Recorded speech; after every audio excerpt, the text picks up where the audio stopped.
the guys understand that there's a ton of work to do, and we're starting on that path. We started with the rookies and the quarterbacks early, bringing them in for a few days, and then getting the vets here yesterday, starting the meetings last night. Meeting in person again.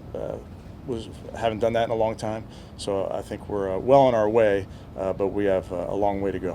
What is your plan with Odell? He did some light stuff in minicamp. Now we're in training camp a little bit later. What's the plan? Yeah, with Odell, very similar to a lot of guys, Jake. They have an individual plan that's tailored to them and where they are in their rehab, if you will. So we'll bring him along at the discretion of the doctors, our medical team, and Odell, and see how he's feeling. But had a good meeting with him last night. He's doing well.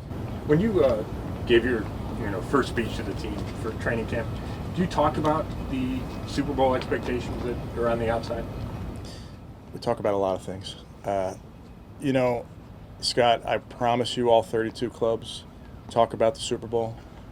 It's really easy to talk about it. It's hard to do. So we're just going to focus on the work.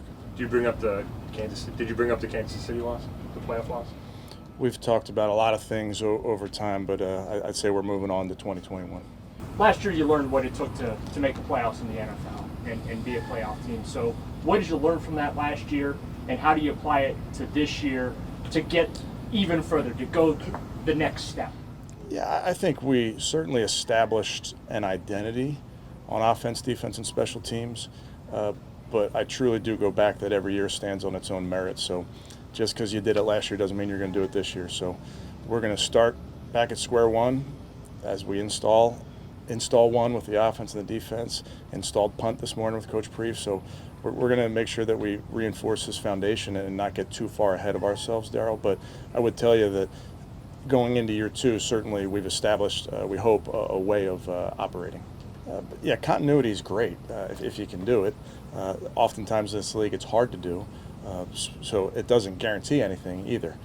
So I've already talked to a bunch of our guys that I'm glad that we're bringing some faces back that we know, and there's the teaching maybe dives into nuance a little bit more with those guys, but you really have to start at the beginning and start at the foundation, and I think what you'll see today is it's about fundamentals and techniques, and that's where we'll start.